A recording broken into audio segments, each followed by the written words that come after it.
Let's break down the stats of the newest assault rifle, the C58.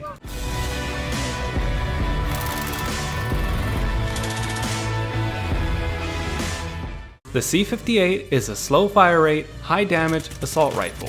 It plays a similar role to the Modern Warfare AK-47 and FN SCAR. On the Cold War side, there isn't actually anything that's really comparable. The closest thing we get is the AK-47, and even then, it's a pretty different gun. Being the first in its class, it'll be interesting to see if it has a place in the meta.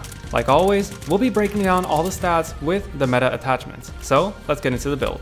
We'll be using the suppressor, the 16.4-inch task force, the axial arms 3 times, the field agent grip, and Stanag 55-round magazines. If you don't feel like you need the extra ammunition and you want more ADS time, you can definitely use the 45-round magazine instead of the 55. This is the current meta attachment combination for long-range builds. And since slower fire rate high damage weapons are easier to use at longer ranges, that's how we'll be using it. So let's get into the stats, starting with mobility. Our ADS time isn't the greatest at 350 milliseconds, but this is actually the average for Cold War long-range assault rifles. Its reload time comes at a surprising 2 seconds when you leave at least 1 bullet in the magazine, and if it's empty, it's 2.97 seconds, so whatever you do, never fully empty the magazine. Its mag cap is 55, which is pretty decent, but pretty great for a slow fire rate weapon.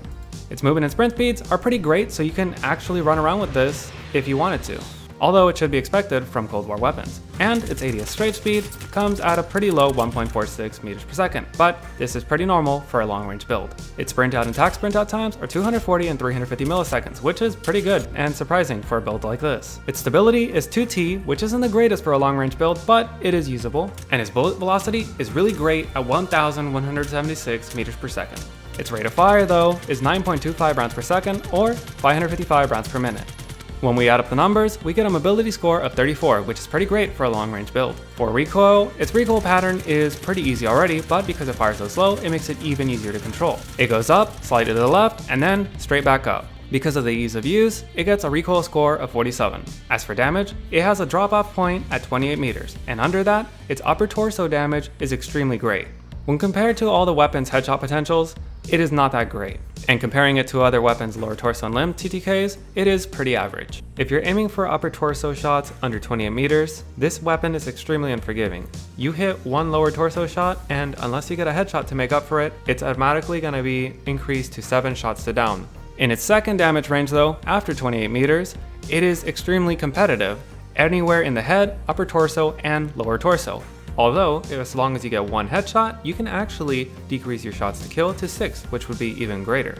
And if for some reason you end up mixing in 1 limb shot, you can easily make up for it with a headshot or upper torso shot, and get back to your 7 or even 6 shots to kill.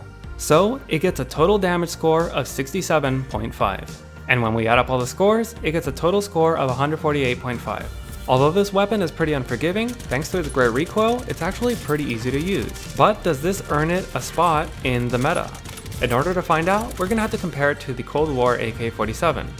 The AK-47 hits less hard, but has better mobility across the board, a higher rate of fire, and worse recoil. But because of its higher rate of fire, it has a much better TTK at all ranges. But in a realistic battle between the AK-47 and the C58, the C58 might actually come out on top at longer ranges. And that's because the C58 is more consistent thanks to having the same upper and lower torso time to kill. The AK-47 is less forgiving here, and if you happen to miss a shot, you will have to make up for it, unlike the C58. Any other things that you do will only make it faster. No matter what you hit with the AK-47, you cannot get a 6 shot to kill. The C58 is a high-risk, high-reward weapon, but the more you master it, the more it will pay off. I wouldn't mind if the C58 got a slight damage boost in its upper torso at longer ranges, so it could be a little bit more competitive when compared against other weapons. But even now, if you have the skill to get 1 headshot, you'll be destroying many of the other weapons. So how to use this weapon? Well, it's usable technically under its first damage range and its second damage range, but with an ADS time like this, I would not use it up close.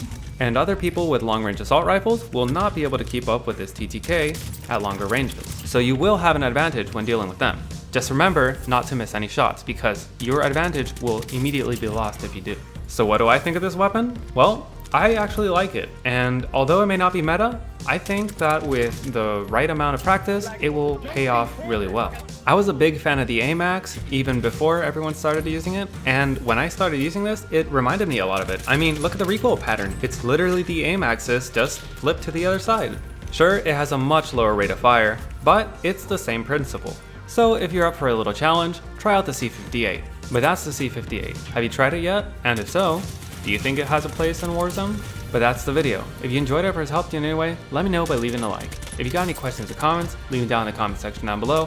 And if you want to make sure that you never miss another video, be sure to subscribe. Thanks for watching.